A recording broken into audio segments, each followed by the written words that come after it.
لیکن لوگوں کا حق مار کر، لوگوں کا پیسہ دبا کر، استغفر اللہ۔ اور یہ حقوق العباد کی تو کوتاہی بہت بڑی کوتاہی ہے، اور بڑی بڑی عبادات ضائع ہو جانے کا امکان ہے اور اندیشہ ہے۔ جامع ترمذی کی ایک طویل حدیث میں تذکرہ، اللہ کے پیغمبر صلی اللہ علیہ وآلہ وسلم نے فرمایا تو قرض اگر ہو تو لوٹا کر جائیے یا اس کا اہتمام کر جائیے۔ چوتھی بات، کسی کی امانت ہو تو واپس کر دیں، کسی کی امانت ہو تو واپس کر دیں۔ وہ امانت روپے پیسے کی شکل میں بھی ہو سکتی ہے، کسی شے کی شکل میں بھی ہو سکتی ہے، جو شکل بھی ہو، اگر میرے پاس کسی کی امانت ہے تو میں لوٹا کر جاؤں۔ یہ حجاج کرام کے لیے بڑی قیمتی ہدایت۔ پانچویں بات، کسی سے ناراضگی ہو تو دور کر لیں۔ اتنے پیارے سفر پر جا رہے ہیں جس کا اجر ہم نے سمجھا ہے پہلی نشست میں کہ ایسے لوٹے گا جیسے آج ہی ماں کے بطن سے اس کی ولادت ہوئی ہو۔ تو اللہ کے ساتھ بھی معاملہ ٹھیک رکھنا ہے اور بندوں کے ساتھ بھی معاملہ ٹھیک رکھنا ہے۔ اور اکثر ہم اپنے قریبی لوگوں کو ناراض بہت کرتے ہیں، ماں باپ ہیں، بیوی ہے، شوہر ہے، بچے ہیں، پڑوسی ہیں، ساتھ کام کرنے والے ہیں، ساتھ رہنے والے دوست ہیں، احباب ہیں۔ یہ جو قریبی لوگ ہوا کرتے، انہی کے ساتھ کھٹ پٹ اور انہی کے ساتھ حق تلفی کے معاملات زیادہ ہوتے ہیں۔ تو پانچویں بات، کسی سے ناراضگی ہو تو دور کر لیں، معافی تلافی کر کے جائیں۔ یہ مطلوب ہے، یہ پسندیدہ عمل ہے۔ اللہ تمام حجاج کرام کو اس کی توفیق عطا فرمائے۔ چھٹی بات، کسی مرحلے پر جلد بازی اور بے صبری نہ کریں۔ پہلے بس میں چڑھ جاؤں، پہلے جہاز میں چڑھ جاؤں، او بھائی یہ جہاز سب کو لے کے جائے گا انشاءاللہ۔ یہ بس تمام مسافروں کی جو کیپیسٹی ہے 50 کی یا 45-46 کی، وہ لے کر جائے گی سب کو۔ آپ پریشان کیوں ہو رہے ہیں؟ لیکن جلد بازی کر کے میں کسی کو دھکے دینا شروع کر دوں، کسی کی جو ہے وہ حق تلفی کر دوں، کسی کا وہ میں نے کپڑا کھینچ لیا ہو، استغفر اللہ، اور پھر کیسی کیفیات سامنے آ جاتی ہیں، اللہ تعالیٰ محفوظ رکھے۔ تو کسی مرحلے پر بھی جلد بازی اور بے صبری نہ کریں۔ اللہ تعالیٰ ہم سب کو اس کی توفیق عطا فرمائے۔ کھانے کا موقع بھی آئے گا، لفٹ میں سوار ہونے کا موقع بھی آئے گا، ایسے ہی ہے نا، بس میں سوار ہونے کا موقع بھی آئے گا، امیگریشن کی لائن میں لگنے کا موقع بھی آئے گا، جاتے ہوئے بھی امیگریشن، آتے ہوئے بھی امیگریشن کا معاملہ، جاتے ہوئے بھی بورڈنگ پاس لینے کے لیے لائن میں لگنا ہے، آتے ہوئے بھی لگنا ہے، اور جب واپس آ رہے ہوں گے سعودی عرب سے اپنے اپنے ملکوں کی طرف، تو بہرحال ساری دنیا سے لاکھوں افراد آئے ہوئے، بڑا رش ہوا کرتا ہے اور بڑی لائنیں لگا کرتی ہیں۔ بعض اوقات کبھی ایک ہی لائن کو 2-2 گھنٹہ لگ جاتا ہے آگے بڑھنے میں۔ سامان اس قدر ہوا کرتا ہے لوگوں کا، سامان اس قدر ہوا کرتا ہے لوگوں کا۔ تو ایسے تمام مواقع آئیں گے، کیا کرنا ہے؟ کسی مرحلے پر جلد بازی اور بے صبری نہ کریں۔ سب کا حج ادا ہوگا انشاءاللہ، سب پہنچیں گے بھی اور واپس بھی آئیں گے انشاءاللہ تعالی۔ آپ کی میری جلد بازی سے میں اپنا ہی نقصان کر لوں گا، ہم اپنا ہی نقصان کر لیں گے، اس سے اپنے آپ کو بچانا ہے۔ ساتویں بات، قافلے کے امیر کی اطاعت کی جائے اور اس کے ساتھ مکمل تعاون کیا جائے۔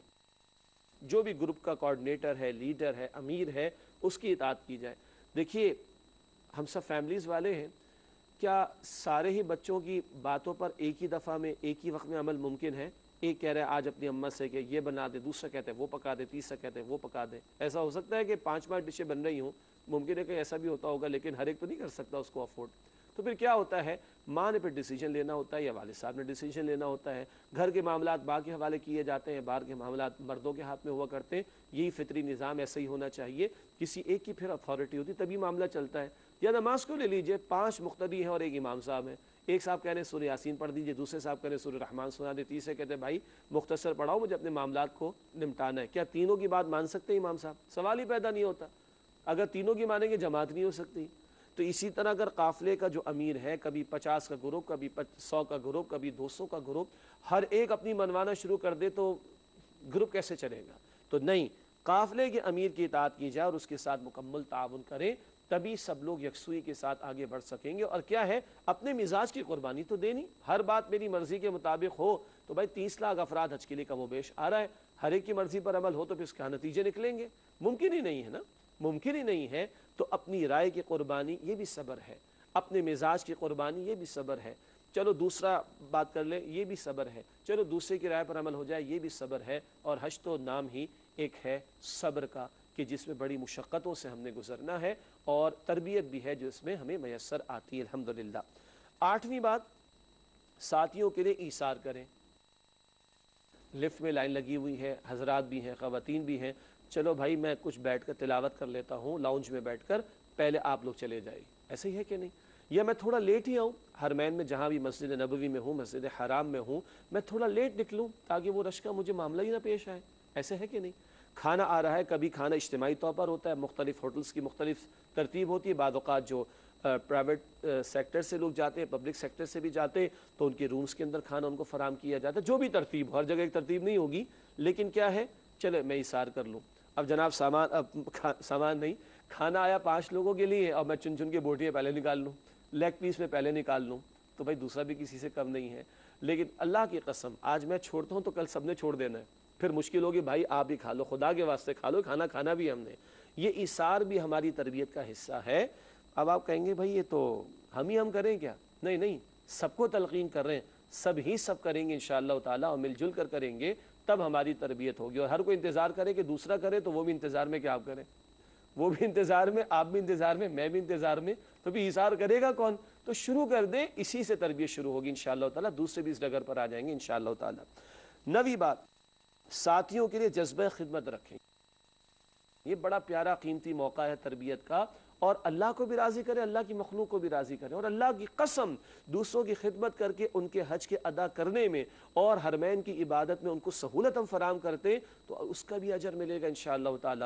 بوڑھے تو ہوتے ہی ہیں، بوڑھیاں بھی ہوا کرتی ہیں، کوئی ویل چیئر پہ دکھائی دے گا، اللہ کے بندو تمہیں اللہ نے جوان بنایا، تمہارے جسم میں قوت ہے، چلو کسی سے ویل چیئر لے کے چلو، میں 2 چکر ان کو کرا دیتا ہوں، سبحان اللہ۔ آپ دیکھیں کس قدر آپ کو اور مجھے اللہ روحانیت عطا فرمائیں گے انشاءاللہ اس کی۔ بوڑھوں کی خدمت کیجئے، بوڑھیوں کی خدمت کیجئے، کوئی اپنا سامان نہیں اٹھا سکتا اس کی خدمت کیجئے، اور اللہ نے آپ کے جسم میں قوت رکھی تو آگے بڑھ کر لوگوں کے سامنے اپنے آپ کو پیش کیجئے، میں آپ کا بیگ اٹھا لوں گا، میں بس سے ان لوڈ کروں گا، میں لوڈ کرا دوں گا، میں اوپر آپ کے روم میں پہنچا دوں گا۔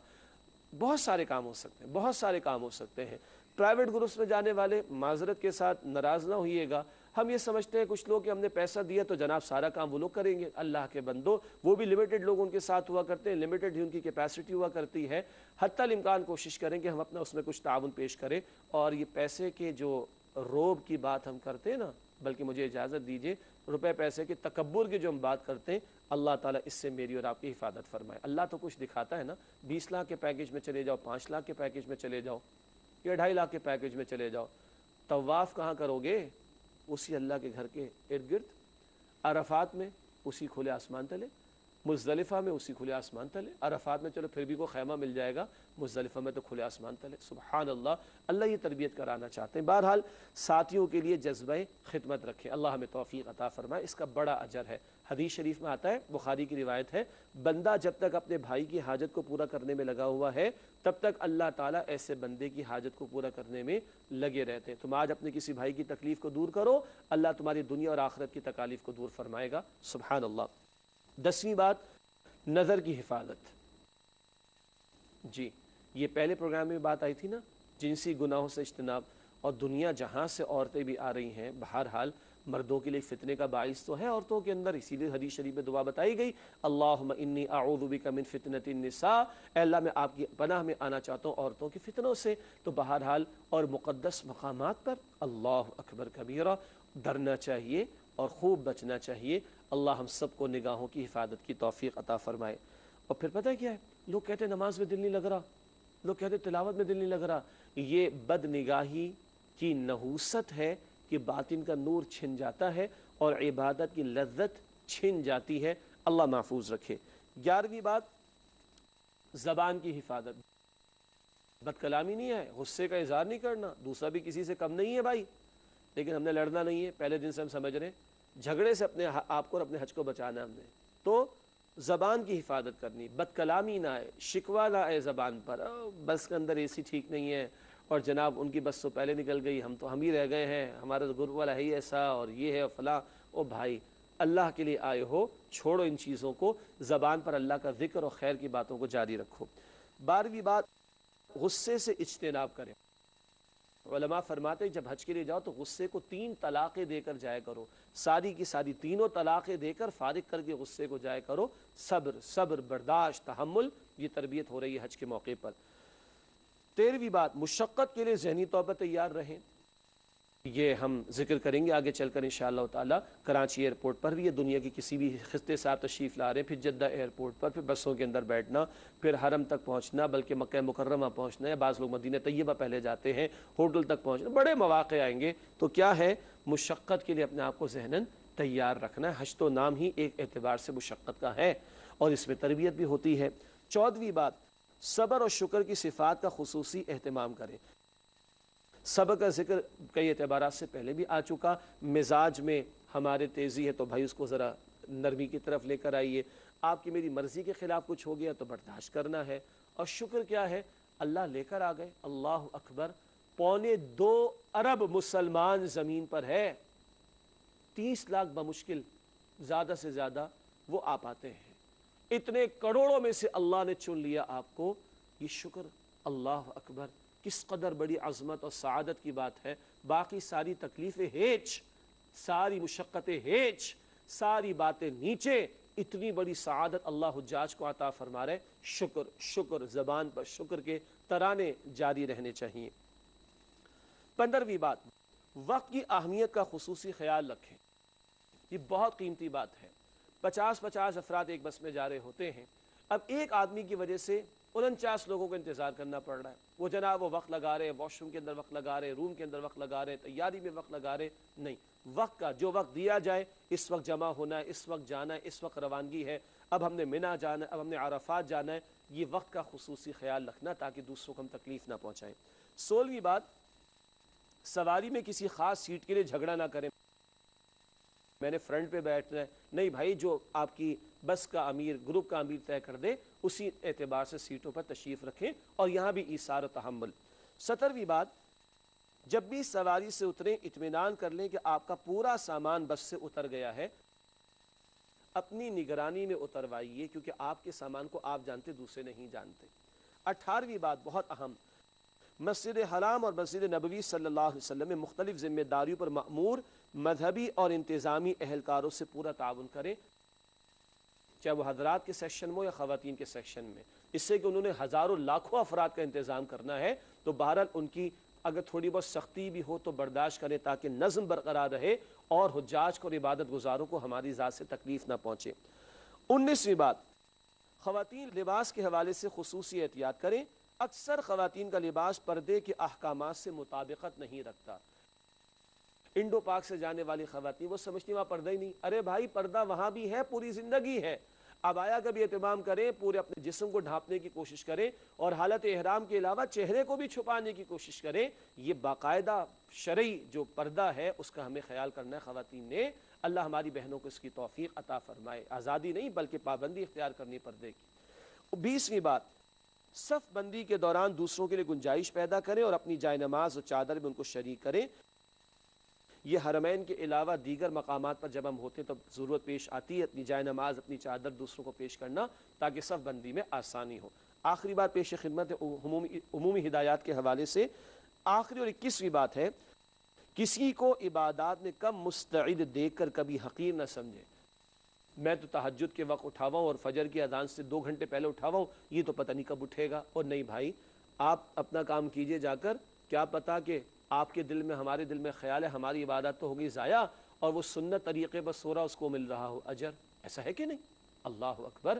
تو کسی کو ہم عبادات میں کم مستعد دیکھیں تو حقیر نہ سمجھے، دلوں کا حال اللہ تعالیٰ بہتر جانتے ہیں۔ ناظرین کرام، الحمدللہ یہ 21 عمومی ہدایات ہم نے آپ کے سامنے رکھی، اور بھی بہت ساری ہو سکتی ہیں، مگر پروگرام کا وقت جتنی اجازت دیتا ہے اتنی باتیں آپ کے سامنے رکھتے ہیں۔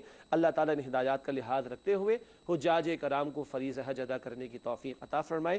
وآخر دعوانا ان الحمدللہ رب العالمین، والسلام علیکم ورحمۃ اللہ وبرکاتہ۔